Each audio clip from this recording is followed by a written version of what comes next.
The Hungarian here, welcome to my channel. Today we're going to be reviewing the Minolta X-700 and some of the lenses. So make sure you guys stay tuned because some good stuff coming up. As you guys can see, I liked it so much I picked up a couple of them. Prices are great right now, so make sure you guys stay tuned. Alright, so if you've been looking to get back to shooting film, the Minolta X-700 is a great camera to start with, or make it your main camera. Shooting film is still, in my opinion, relatively cheap. The lenses for the Minoltas, there's tons out there. They're cheap compared to the Nikon and Canon lenses. I mean, this is a MC 58mm 1.4 lens, really sharp, great bokeh.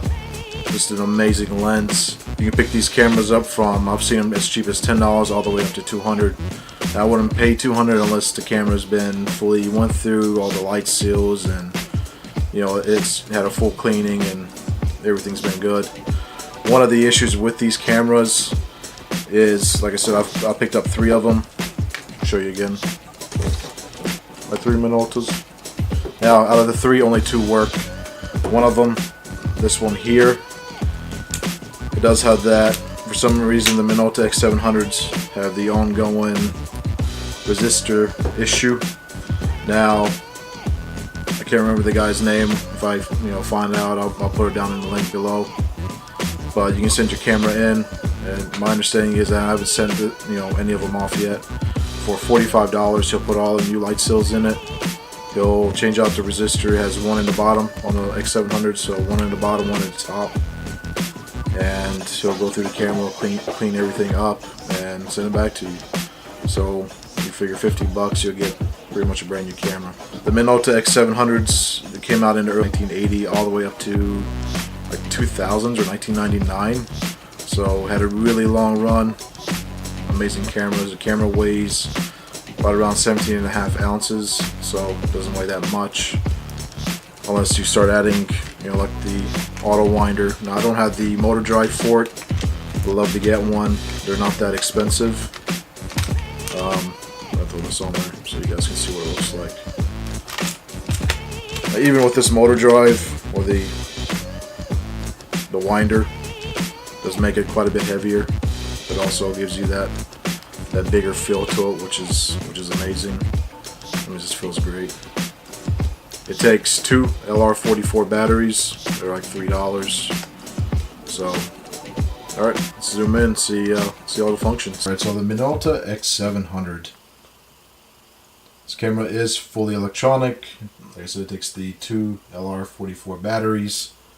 Camera will not work without the batteries. It is not mechanical. Alright, so starting from the right, you have this nice little badge, the MPS. MPS stands for Minolta Program System.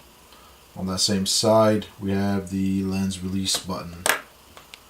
Nice little chrome button. Push it in, turn your lens, and there you have it. Also, what they put is nice little red dots on all the lenses where you line your lens up.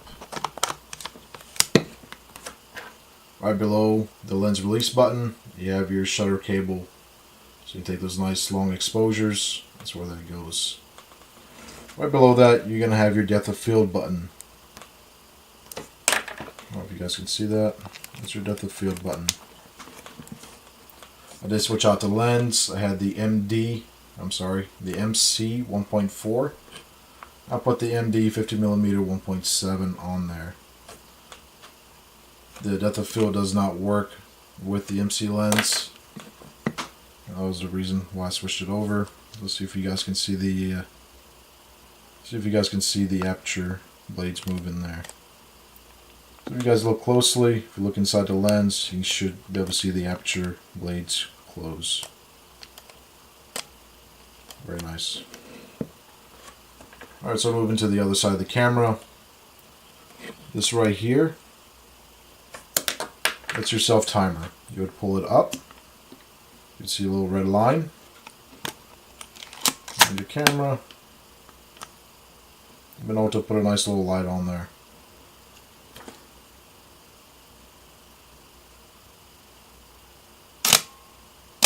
There you go. Nice. Now another nice little feature they put on here. That same button. So if I wind it up, you would push down and hold it down, and it would set your exposure to lock. So it's going to lock your exposure. So now every time I take a shot, it should be the same. Alright, so going from left to right, you have your film lever. Also the same place, you have your knob. This is your ISO. Your ISO settings are from 25 to 1600.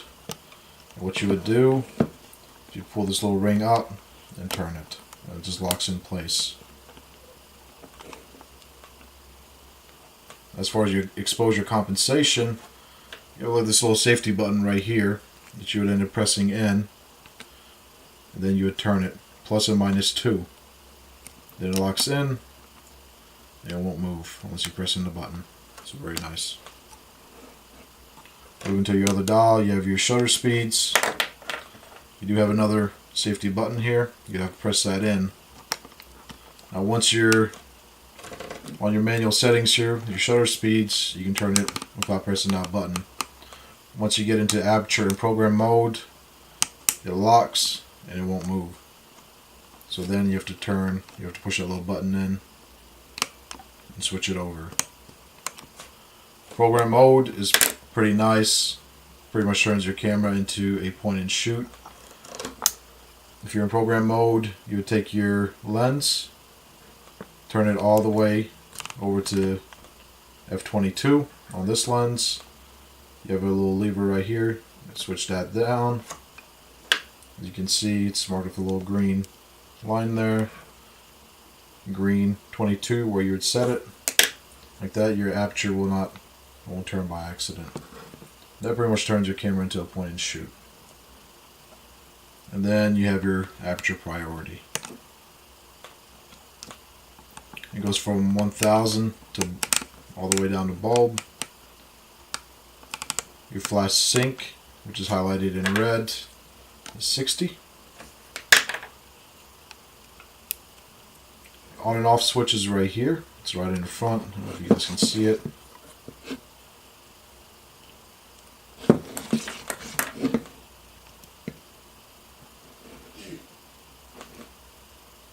So there's your off.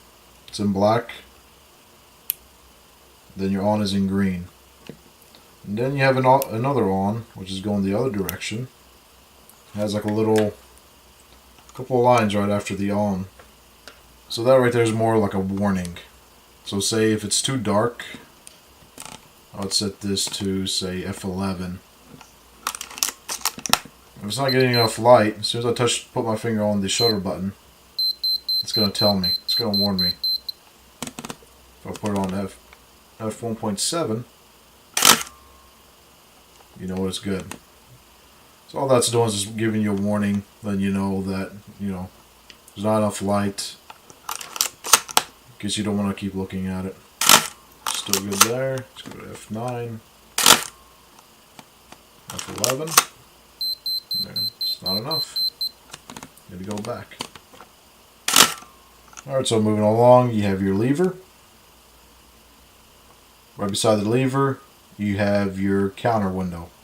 It's where you'll see what frame you're on as far as your film. Also right above that, you're going to have another window. This little window is going to show you once you loaded your film. It pretty much indicates that you loaded your film correctly, and as you're going through your frames, that it's going to be red and it's going to move along. It's a nice little add-on that Minolta did. So to load the film in your camera, you'd open up where your camera, and you would pull that up, and your door opens. Alright, thank you guys for watching. Hopefully you guys enjoyed the review on the Minolta X-700. They are great little cameras, so don't be afraid to go and pick one up. Make sure you guys subscribe, give me a thumbs up, let me know what you guys think. Alright, thank you guys for watching.